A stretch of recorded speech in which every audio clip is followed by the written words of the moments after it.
Coralie Carvin. Bonjour. Donc vous êtes membre du conseil d'administration de SOS Méditerranée. Est-ce que vous pouvez nous dire, est-ce que vous pouvez nous faire un petit point de la situation de l'Aquarius aujourd'hui ? Oui, tout à fait. La situation aujourd'hui est malheureusement un petit peu catastrophique puisque l'Aquarius est actuellement bloqué au port de Marseille depuis le 4 octobre dernier. Ce qui signifie que nous ne pouvons plus être sur la zone de sauvetage pour secourir des gens qui se noient. Et c'est la première fois que ça nous arrive depuis le début de nos opérations en février 2016. D'accord, première fois. Et est-ce que vous pouvez nous faire un petit point sur la nécessité de la mobilisation européenne sur cette question ?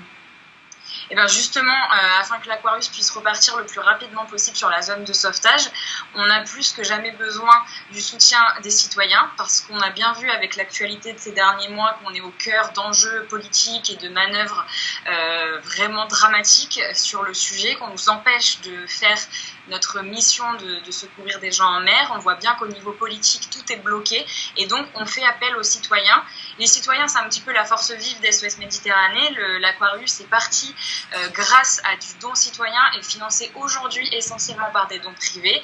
Et donc on s'est dit que grâce aux citoyens, on pouvait peut-être arriver à faire un petit peu pression sur l'opinion publique, sur le gouvernement, sur les gouvernements, sur l'Europe. Et c'est pour ça qu'on a organisé une grande vague orange donc le 6 octobre dernier, avec beaucoup de villes qui ont répondu présent à l'appel. Il y a eu plus de 70 villes qui se sont mobilisées et qui sont descendues dans les rues avec de nombreux citoyens habillés en orange pour protester contre cette situation inacceptable. Et c'est aussi pour ça que nous avons lancé une pétition avec 3 objectifs très simples et très clairs. C'est que l'Aquarius reparte le plus rapidement possible en mer, de mettre en place une vraie flotte de sauvetage européenne et bien sûr de défendre le devoir d'assistance à personnes en danger.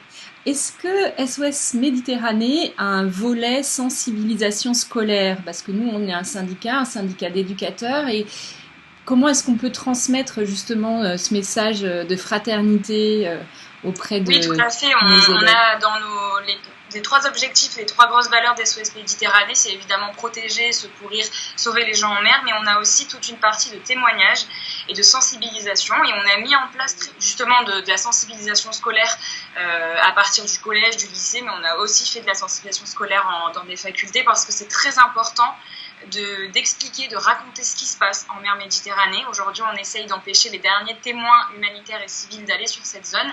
Et donc, on trouve ça très important déjà d'apporter aussi un discours un peu différent aux étudiants, aux élèves, de ce qu'ils peuvent entendre tous les jours.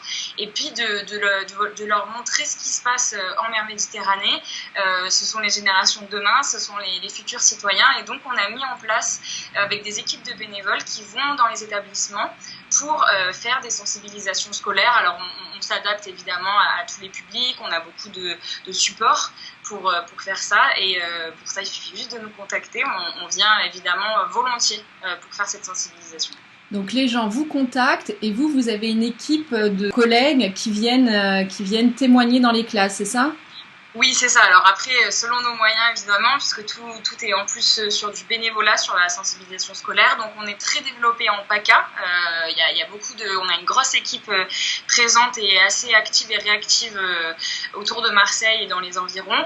Et après, en fait, ça dépend un petit peu les zones. Malheureusement, on n'arrive pas à couvrir toutes les zones géographiques. Mais justement, là, on est en train de sortir un livret pédagogique très riche, avec beaucoup d'informations pour pouvoir être utilisé par des établissements dans lesquels on ne pourrait pas aller. D'accord, très bien. On diffusera votre adresse. Merci beaucoup. De rien, merci à vous. Retrouvez toutes nos vidéos sur notre page Facebook UNSA Éduc Secteur Société ou sur notre chaîne YouTube UNSA Éducation.